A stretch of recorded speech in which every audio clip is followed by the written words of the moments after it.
Welcome to my channel SK knowledge class. दोस्तों आज की इस वीडियो में आपको बताऊंगा द्विघात बहुपद का शून्यक ज्ञात करने, जो कि यह मॉडल पेपर का सवाल है क्लास 10th का। करा द्विघात बहुपद 6y² - 3 - 7y के शून्यकों को ज्ञात करें। शून्यक ज्ञात करना है, यानी कि शून्यक यानी कि x का मान हमें निकालना है। आप सभी को पता होगा द्विघात बहुपद का शून्यक 2 होता है, अल्फा और बीटा होता है। ये इसी का मान निकालना है, ठीक ना। अब देखिए यह मॉडल पेपर का सवाल है, तो हो सकता है बोर्ड एग्जाम में भी आ जाए, ठीक ना।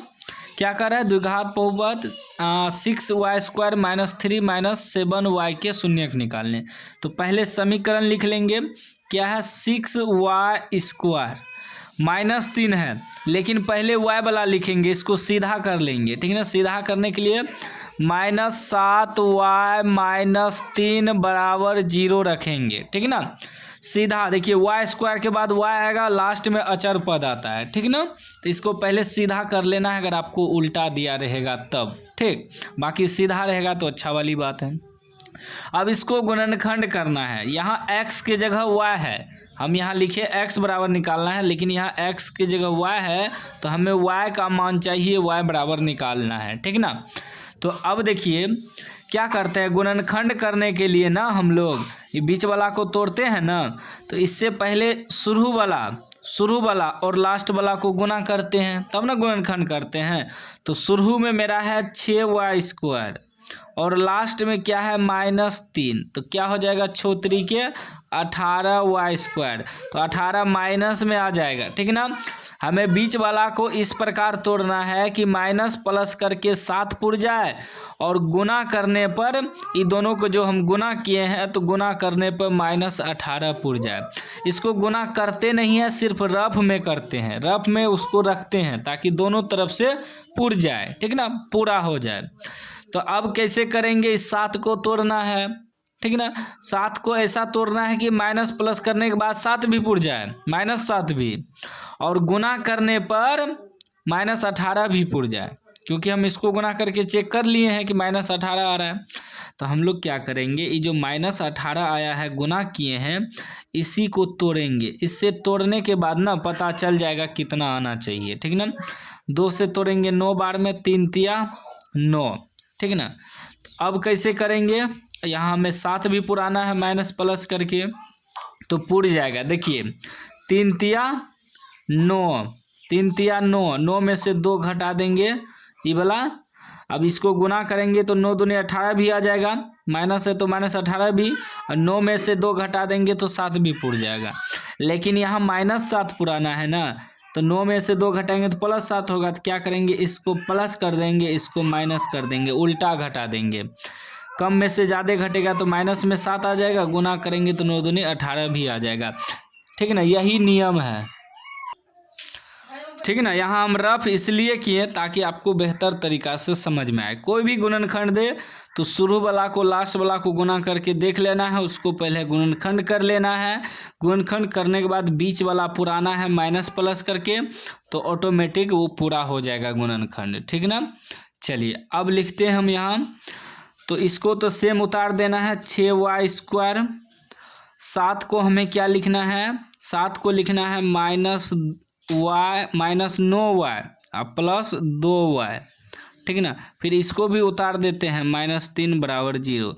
देखिए ये दोनों को कुछ नहीं करते हैं, तोड़ते हैं बीच वाला को, लेकिन हमको ये दोनों को गुना करके चेक करना पड़ता है कि ताकि पूरी टूट जाए बेहतर तरीक़ा से, ठीक ना, इसलिए गुना करते हैं।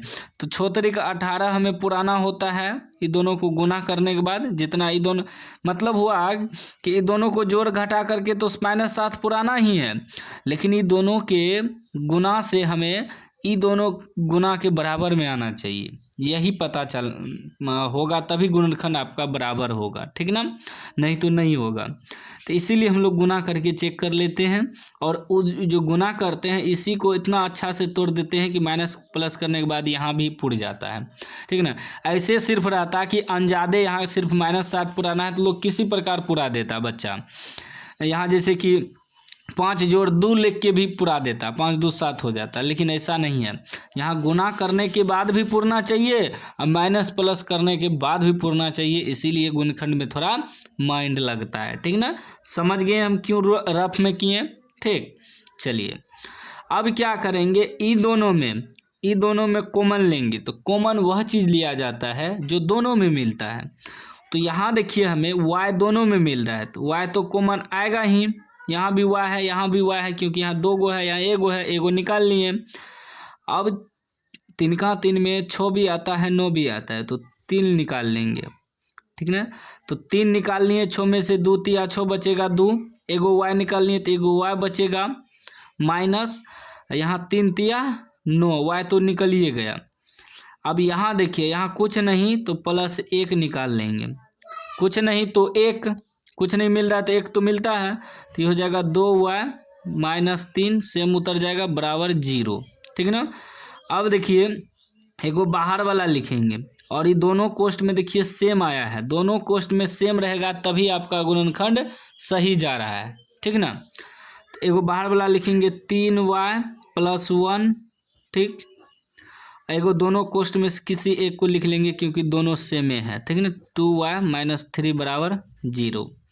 अभी हो जाएगा 3y प्लस 1 बराबर 0 रखेंगे, इतना बराबर, तो 3y बराबर क्या हो जाएगा कि प्लस है तो उधर जाएगा तो -1, जब y बराबर निकालेंगे तो हो जाएगा -1, ये गुना में 3 है तो भगा में आ जाएगा।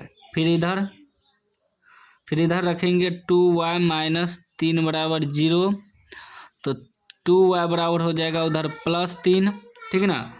और जब y बराबर निकालेंगे तो ये हो जाएगा 3/2, ठीक ना, 3 के बटे में 2 आ जाएगा।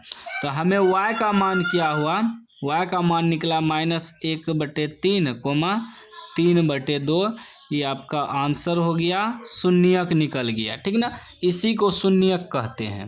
तो उम्मीद है कि समझ गए होंगे, समझ गए हैं तो वीडियो को लाइक कर दीजिए, चैनल को सब्सक्राइब कर दीजिए।